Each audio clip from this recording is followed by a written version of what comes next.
Thank you very much, Sam. We usually think of Salem, Massachusetts, and when we think about the witch trials in the 17th century. But did you know Connecticut has its own witch trial history? Joining us now is an author who wrote a book about it, Cynthia Wolfe Boynton. Thank you for joining us. Cindy?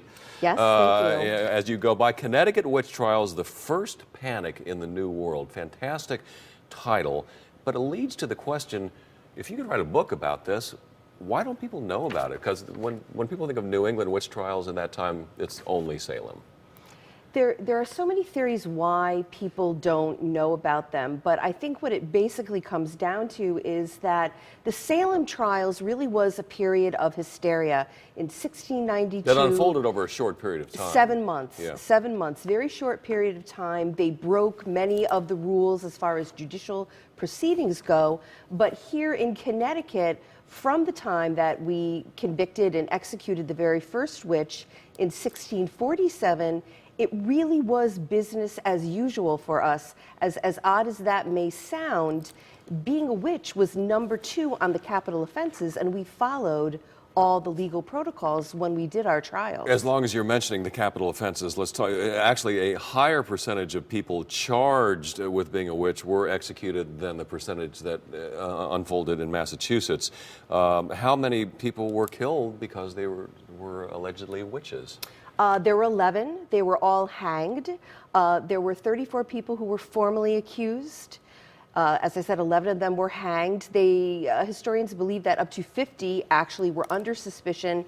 Many people, when they realized that the magistrates were looking at them, actually fled to Rhode Island and New York. So when you think about the fact that 34 people were formally charged, 11 were hanged, that's a pretty good likelihood. That's a 1 in 3 chance that if you're brought to trial, that you're going to be executed. One of the things I really enjoyed about your book is that you do take it out of the hysteria and you put it into its historical and its context and its geographical context, and certainly a context relevant this week, as you quote another author, "To read the records of the Connecticut trials 300 years later is to recognize in the 17th century every day was Halloween."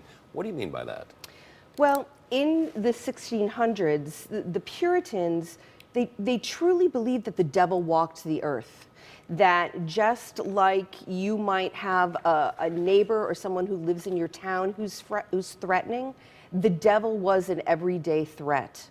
So they were as sure, if a crime is committed, you or I may say that so-and-so did it because we assume they have a history of crime. Well, if something bad happened in the 1600s that they didn't understand or seemed malicious, the first thing they would do is blame it on the devil. And a lot of misogyny involved in this as well. Quite a bit. Anti-woman sentiment, Quite a bit. which you can get into if you read the book at all.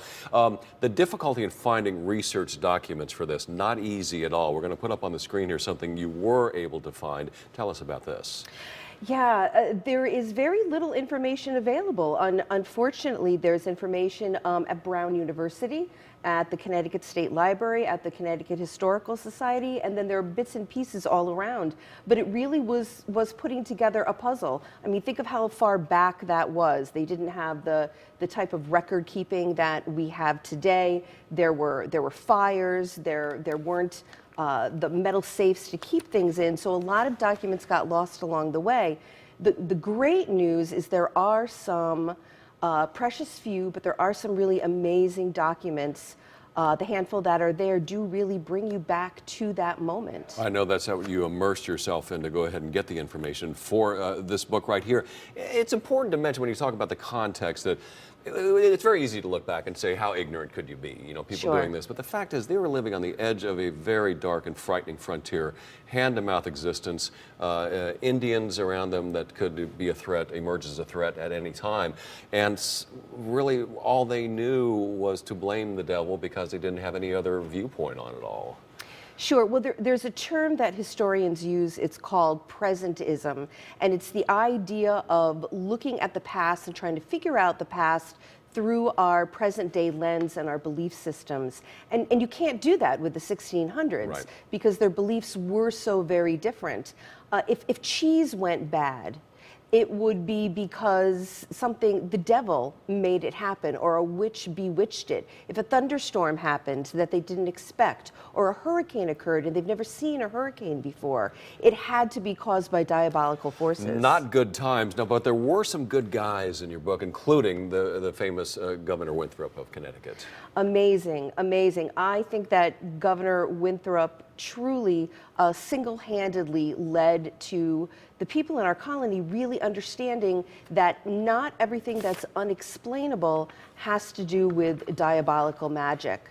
In fact, Connecticut State historian Walter Woodward has written just a marvelous book about John Winthrop that really explores who he is and what he did. He wasn't just a governor, he was an alchemist and an astronomer and a physician. It's wonderful to see this period of our history here in Connecticut being brought to light. Connecticut Witch Trials, the first panic in the New World. You've got a book signing coming up. Tell us about that. On Tuesday at the Barnes & Noble in Milford, Connecticut at 7 o'clock. It's going to be part of a Harry Potter book fair and party. So it's going to be a fun night. Yeah, it's going to be a really fun night. Well, it's a terrific book. It will open your eyes to things that have happened in the state that you simply did not know before, and that's what teaching history is all about. Thank you so much, Cindy, for coming.